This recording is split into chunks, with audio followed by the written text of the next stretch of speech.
Dr. O'Donnell, respected honorees, distinguished members of the faculty, staff, and administration of Christendom College, parents, family, and friends of the graduates, distinguished graduates of the class of 2024. First of all, my heartfelt congratulations go to the distinguished members of the graduating class. You have done well, and the world awaits your gifts and talents. I am deeply grateful for the honor of receiving the Pro Deo et Patria recognition.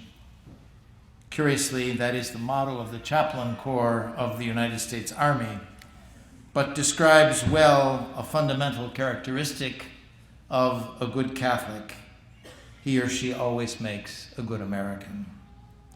It is important to praise also the professors, administration, and staff of Christendom College.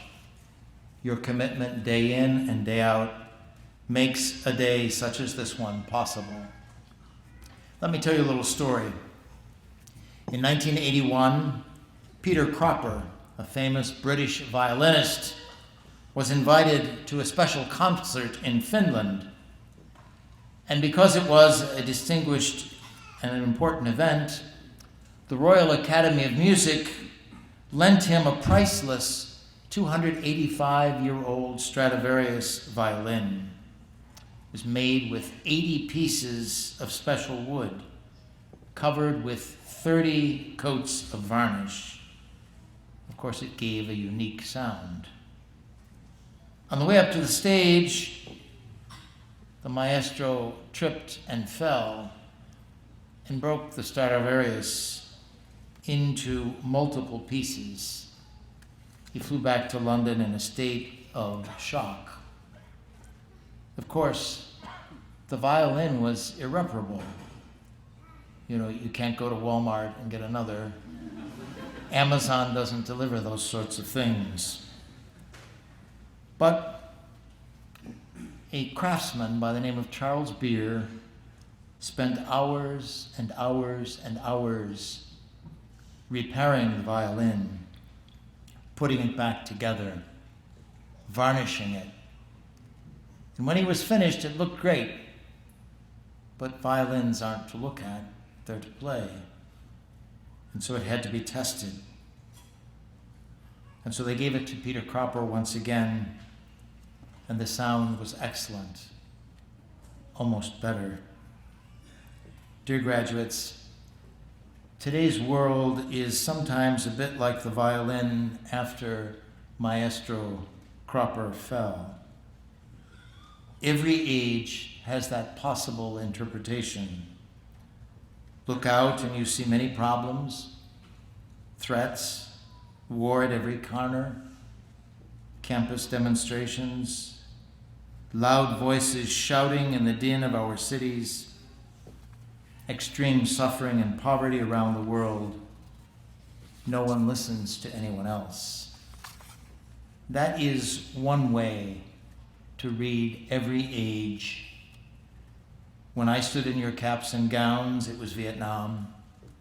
25 years earlier, it was Korea. And before that, it was the Second World War. There is another way forward. You have been given the tools and the expertise to repair the violin. You have heard the sound of the great classics, the unchangeable moral virtues, the gospel mandate. You have worshiped in a magnificent church, at least the last year of your time here. Go out and repair the violin. Reassure us about the future. Do not waste time whining about the state of the world. Go out and make a difference. You have the keys to greatness. You have been taught how to think.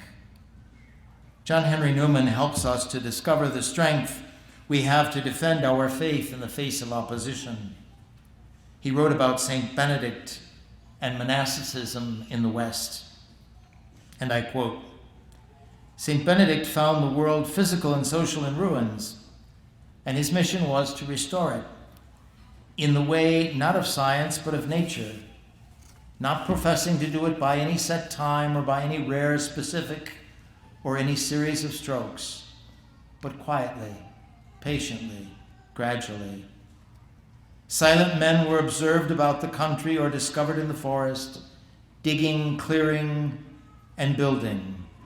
And other silent men not seen were sitting in the cold cloister, tiring their eyes and keeping their attention on the stretch, while they painfully deciphered and copied and recopied the manuscripts which they had saved.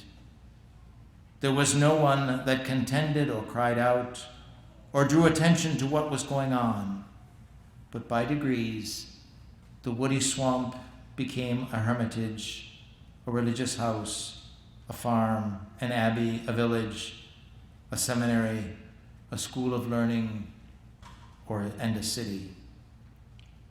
The sated English author and cardinal also points out that frequently invaders came and destroyed the result of these painstaking years in an hour's time. But that was not the end. The monks began anew and rebuilt what had been destroyed and advanced civilization. They did not take vengeance or remember evil, but renewed the place.